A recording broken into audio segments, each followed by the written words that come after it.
Assalamualaikum warahmatullahi wabarakatuh. Perkenalkan, nama saya Destiana Eka Safitri, NIM 231104030021. Di sini saya akan menyampaikan makalah tentang 9 teori ilmu semantik modern. Yang pertama yaitu pengertian semantik dalam ilmu dilalah. Ilmu dilalah adalah cabang ilmu yang mempelajari tanda dan makna dalam bahasa Arab. Menurut etimologis, dilalatun berasal dari kata dalla yadillu dilalatun, yang berarti menunjukkan atau memberi petunjuk. Menurut terminologi, ilmu dilalah diartikan sebagai ilmu yang mempelajari hubungan antara lafaz dan makna, serta petunjuk yang ditimbulkan oleh lafaz tersebut terhadap sesuatu yang dimaksud. Selanjutnya yaitu pembagian teori ilmu semantik modern. Itu ada 9 teori. Yang pertama yaitu teori an-nadhariyah al-isyariyah atau teori referensial. Disebut juga an-nadhariyah al-ismiyah bi al-makna.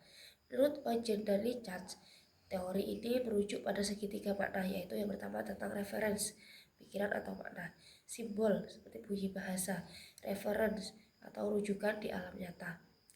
Teori ini menyatakan bahwa di balik makna yang terlihat jelas dalam sebuah kata atau frasa, terdapat makna yang lebih mendalam, yang seringkali hanya bisa dimengerti oleh mereka yang memiliki pemahaman khusus. Misalnya, dalam teks-teks tasawuf dan sufisme, kata-kata seperti cahaya atau laut tidak hanya merujuk pada objek fisik seperti cahaya matahari atau laut sebagai unsur alam, tetapi bisa memiliki makna lebih dalam seperti simbol dari pencerahan spiritual atau ketidakterbatasan ilahi. Makna tersebut hanya dapat dipahami oleh mereka yang memiliki pemahaman tentang simbolisme dan ajaran tasawuf. Yang kedua yaitu teori an-nadhariyah at-tasawwuriyah atau teori konseptual. Menurut John Locke, teori semantik disebut teori mentalisme yang memfokuskan kajian makna pada prinsip konsepsi yang ada pada pikiran manusia. Teori ini disebut teori pemikiran karena kata itu menunjuk pada ide yang ada dalam pemikiran. Tasawur adalah gambaran mental atau citra yang ada dalam pikiran kita mengenai suatu objek atau fenomena yang disebut oleh suatu kata. Misalnya, ketika seorang mendengar kata pohon, maka yang muncul dalam pikirannya adalah gambaran mental tentang pohon, seperti bentuk batang, daun, dan cabang pohon. Dalam hal ini, makna kata pohon tidak hanya terbatas pada definisi verbalnya, tetapi juga gambaran mental atau tasawur yang dimiliki oleh orang tersebut tentang objek yang dimaksudkan oleh kata tersebut. Yang ketiga yaitu teori an-nadhariyah al-sulukiyah atau teori konseptual, adalah teori yang memfokuskan kajian makna bahasa sebagai bagian dari perilaku manusia yang merupakan manifestasi dari adanya stimulus dan respons. Teori ini mengkaji makna dalam peristiwa ujaran yang berlangsung dalam situasi tertentu. Menurut Charles, respon yang beragam itu dapat muncul hanya karena adanya stimulus. Pendekatan ini menekankan bahwa perilaku adalah hasil interaksi antara individu dan lingkungan yang lebih dapat diukur melalui stimulus dan respons daripada faktor mental atau emosional. Contohnya, silakan masuk ke dalam bagi tamu yang diperkenalkan oleh tuan rumah. Selanjutnya yaitu yang keempat teori an-nadhariyah al-siyaqiyah atau yang disebut teori susunan.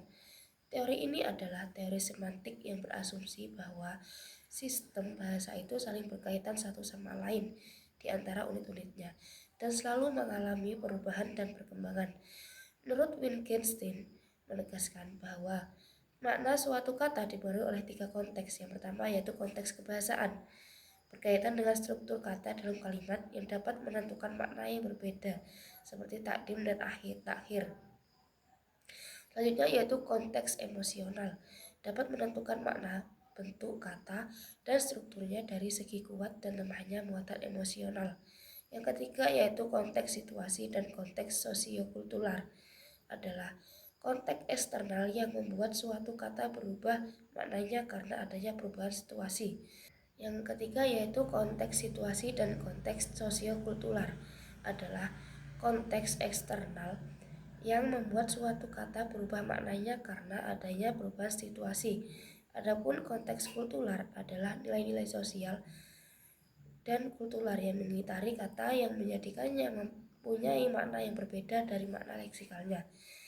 Selanjutnya yaitu yang kelima teori Anandoria Attahiliyah, yaitu teori analisis. Teori ini disebut teori analitik, yaitu teori yang menitik beratkan pada analisis kata ke dalam komponen-komponen. Teori ini mempunyai titik temu dengan teori medan makna yang menjelaskan makna dengan menentukan komponen kata melalui karakteristik internalnya, seperti morfem dan perbedaan bunyi yang pada giliran dan membedakan makna. Menurut Ullmann, asosiasi hubungan makna kata yang satu dengan yang lain memiliki hubungan ciri yang relatif tetap. Kata pandangan berhubungan dengan mata, bibir dengan senyum, dan menyala dengan anjing.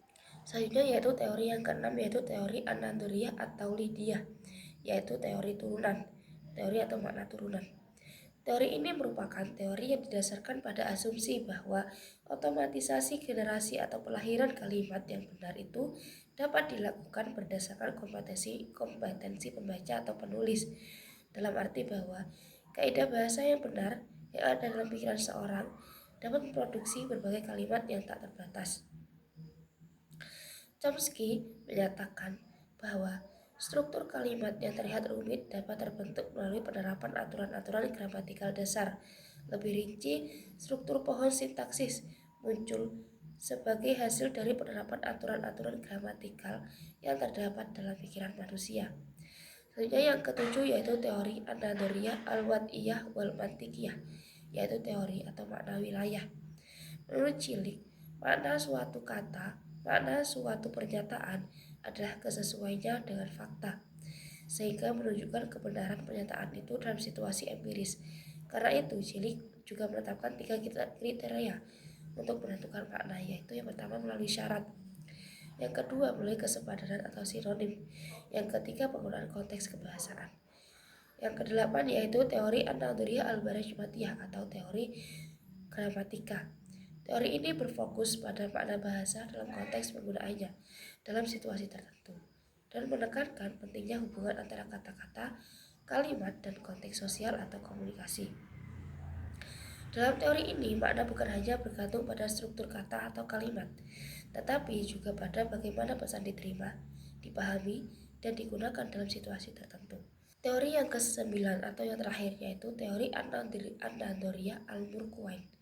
Teori ini berfokus pada pendekatan analitis terhadap fenomena atau objek tertentu yang memandang bahwa suatu sistem atau objek terdiri dari komponen-komponen yang saling berkait dan saling mempengaruhi dalam membentuk suatu kesatuan yang utuh.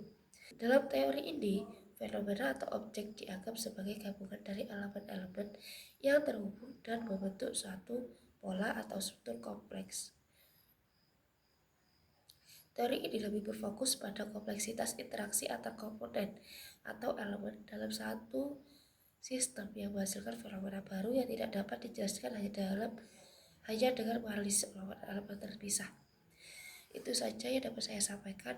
Kurang lebihnya saya mohon maaf apabila ada suara atau kata yang kurang jelas. Saya mohon maaf sebesar-besarnya. Wassalamualaikum warahmatullahi wabarakatuh.